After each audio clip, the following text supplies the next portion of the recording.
3 years ago, I contracted bacterial meningitis. I live in South Florida. I don't believe there was an outbreak going on or anything, so I'm not sure how I caught it or who I could have caught it from. I started developing really bad symptoms, painful headaches, confusion, sleepiness, nausea, and lack of appetite. But when the hallucinations started, that's when I knew I had something really serious.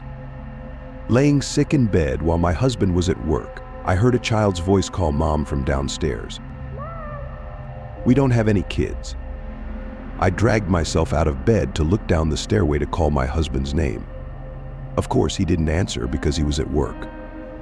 The headache I had from standing was too much, so I went back to bed. For a second time, I heard a voice call from downstairs. It said, "Hello." Hello.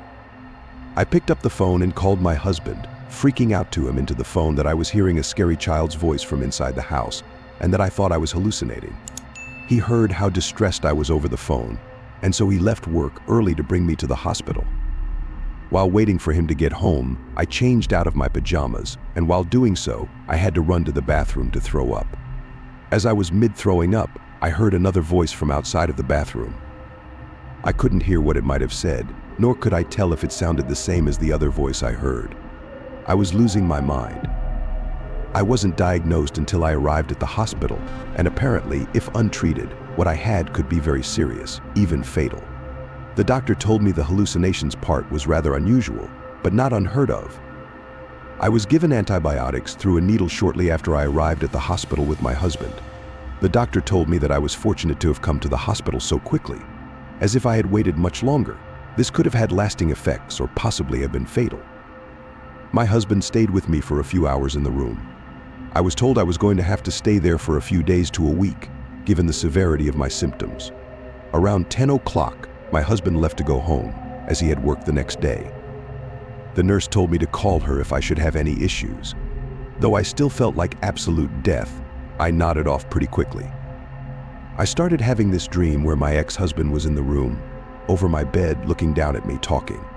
He was saying horrible things about my current husband. He patted my head and said he was glad I was okay and that he came as soon as he saw my husband left. He went into this rant about how he despises my current husband and wants to kill him. He kept rubbing my forehead, then left the room.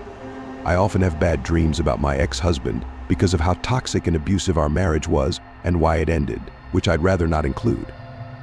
I woke up in this drowsy, lightheaded state and looked around the room. There was a chair pulled up in front of my hospital bed, but no one was sitting in it. It wasn't like that when my husband left. It was still the middle of the night, so I went back to sleep. I woke up the next morning to the nurse in the room. I told her about the weirdly vivid dream I had, and she laughed and told me that wasn't a dream, that my cousin came to visit me last night. I told her I don't have any cousins that live in this state.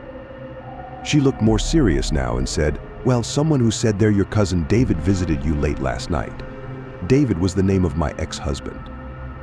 After explaining better, the nurse got a doctor, and the doctor told me the antibiotics may have caused delirium, which hindered my ability to recognize sleep from wakefulness, hence why I was so vividly hearing what David was saying. I called my husband to tell him what happened, and of course he was livid and concerned. He came back again that night after work. But that day I texted David, asking what the hell he was thinking visiting me and how did he know I was in the hospital. My text delivered, but he ignored it. I sent a follow-up, telling him I heard all of his threats towards my husband and that I'd be getting police involved. And minutes later he responded, saying, "I never made any threats towards your husband. I was simply there when I heard what happened to make sure you were okay. You must have heard things in your sleep." I responded, "Stay out of my life or I'll get police involved again." He didn't respond after this. I never told my husband about the threats I heard in my drowsy half-asleep state because I didn't know if they were real or not. With a mix of the antibiotics and my already having weird audible hallucinations the day before, I don't think it's impossible that what I heard wasn't actually what was said, but I could be wrong. I left the hospital the next week.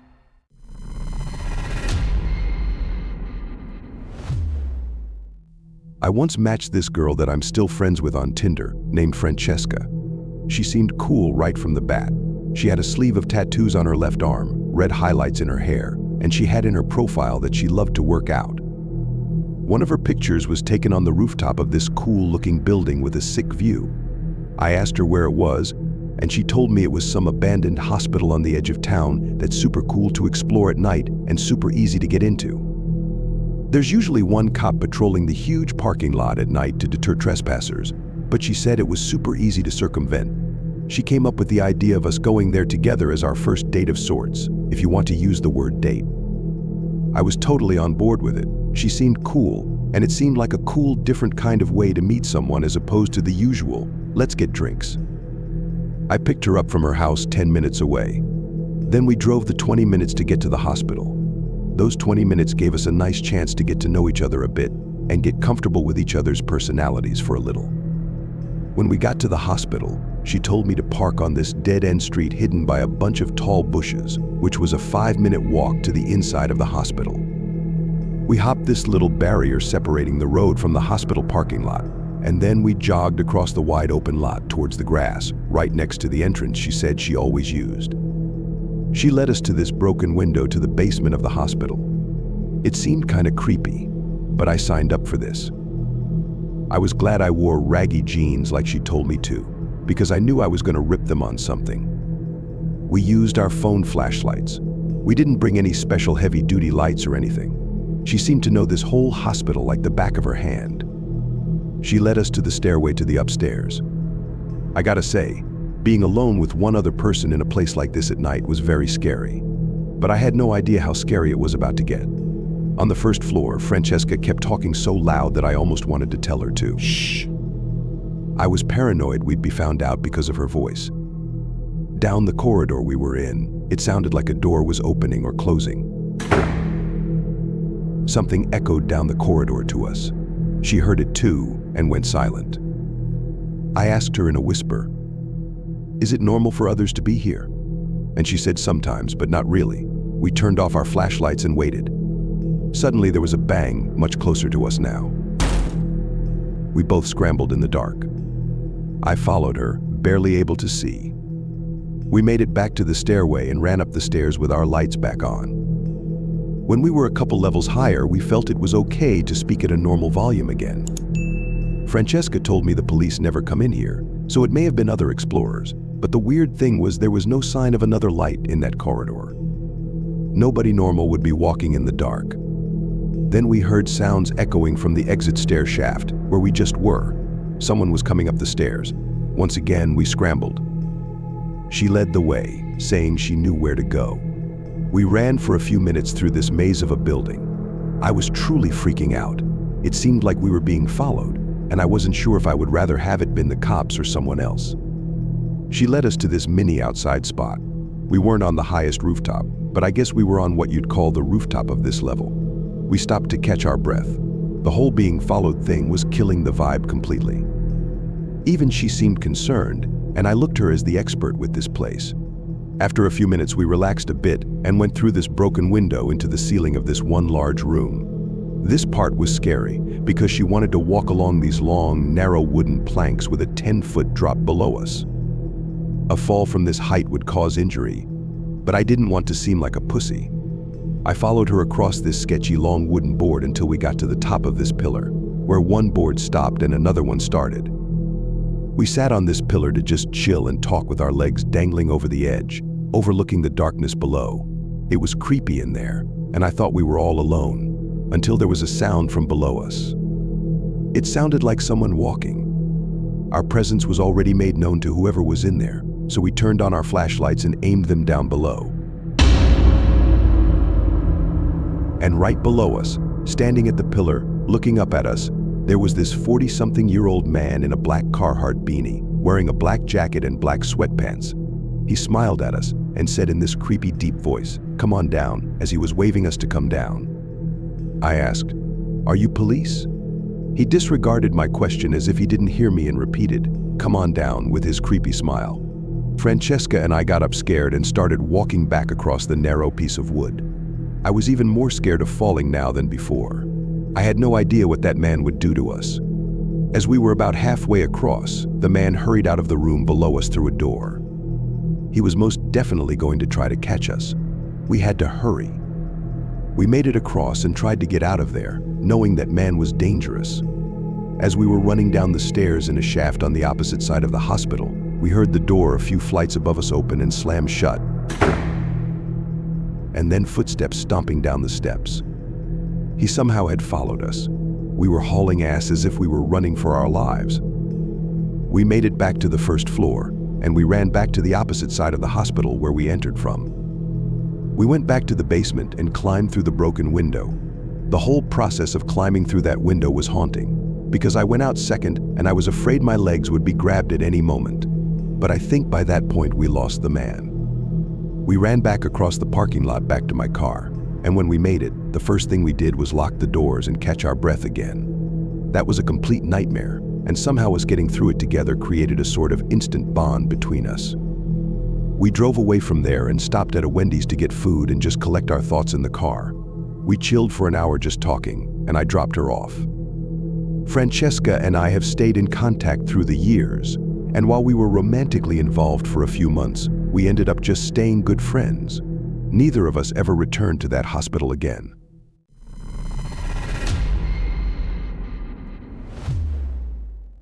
I've worked as a nurse in multiple hospitals and facilities. Before the current hospital I work at, I worked at a geriatric hospital 30 minutes from my house. I had experience working with older patients before, so this was nothing new to me. I had been working at this hospital for only a couple of weeks, and you'll soon understand why. This was on my second to last shift at this hospital, unbeknownst to me at the start of that night. I was working the graveyard shift, and I was running on negative hours of sleep. I was assigned to the Alzheimer's ward. The patients in this ward absolutely adored me. My presence as a young girl in her 20s among the residents of this ward, who were otherwise left to themselves to float around in their minds, I'm sure saw me as a breath of fresh air, someone who could tie them to the now or to the everyday. If you're just left to yourself, you can mentally go to other places, but with someone else in your space, you're tied to that moment in time. I was dealing with a number of patients that night, but one was a little more restless than the others. Her name was Lena. This was my first night dealing with her, and she kept telling me any time I'd enter her room about the voices she kept hearing and the man dressed in black she kept seeing in the corner of the room. The other lady in her room requested her curtain be closed before my shift started so that Lena would leave her alone. She was a sweet lady that smiled whenever I was around her, but she didn't say much and was very forgetful. Since I started my shift around 9 p.m., most of the patients were asleep by 11, but not Lena. Whenever she called me into the room, she'd be frightened of these alleged voices she was hearing, and the man in black that kept staring at her in the corner of the room. Not gonna lie, it was creeping me out a little. I believed that in her mind she was seeing and hearing these things, and I sympathized with her because I imagined them to be very scary. But still, I tried my best to calm her down and get her to go to sleep. I didn't want to turn on the TV to calm her down because I wanted to be courteous of the other patient in the room. I held Lena's hands and told her it's okay to breathe and to relax. I reminded her that she wasn't here alone, and I was always just a call away. This seemed to do the trick. Lena relaxed for a while, and the next time I came in the room, she was asleep. Once most, if not all of the patients are asleep, the night goes much slower. Time almost moves in reverse. An hour or two later, I was in the linen room stocking my cart when I heard something in the room. It was a relatively small, dead quiet room. I had the door closed too. That's why hearing another noise was weird. I turned, saw nothing, and resumed stocking my cart. Then, I felt what I can only describe to be a hand on my shoulder. I looked at my shoulder, jumped, and screamed, but there was nothing on my shoulder. There was no one in the room. Yet, I knew I felt something large basically grab my shoulder. I went out in the hall for a second to peek my head. No other nurses in sight. Dead quiet. I had nothing else to do but resume what I was doing. I continued stocking the cart until it was full. Then I turned to face the door. And I fell to the floor and started screaming as my heart was immediately in my throat. There was a man dressed in black standing outside the door, looking through the glass, smiling. My screams were loud enough to wake the entire ward. The man disappeared out of sight through the glass window of the door. Seconds later, the door opened, and one of my fellow nurses came in to help me off the floor as I was hysterical. I asked her if she saw the man dressed in black. Her response was, "What man? There's no one else here." We checked all the rooms in the ward. There wasn't anybody dressed in black in there. My screams woke Lena from whatever light sleep she must have been in, and when I came into her room, she started talking of the voices, this time the screams, which she didn't know were my screams. I asked her what this man in black looked like, if he was smiling, and she looked at me, and I noticed her eyebrows point down as her expression changed to look the most focused I'd seen her the entire day. She asked, "How did you know?" And even with my heart still racing, I felt it skip a beat as she said this. She started screaming now, screaming, "Get me out of here, he's coming." The other nurses came in and tried to calm her down. I was switched to a different ward that night with someone else, and I eventually ended up going home early because I was just so freaked out. I texted the head nurse the next day that my next shift would be my last, that the experience traumatized me, and that I didn't really want to be in that building anymore. I got as friendly of a response as I could have hoped for. I've never been diagnosed with anything, nor have I ever dealt with hallucinations of any kind. I'm aware of the effects of lack of sleep, but this was next level. I don't know if my mind started playing tricks on me from what Lena was telling me all night, but the feeling of the hand on my shoulder, the image of the smiling man behind the glass door, matching the description a patient kept giving multiple times. This was one of those once-in-a-lifetime unexplainable supernatural occurrences. At least I hope it was once in a lifetime.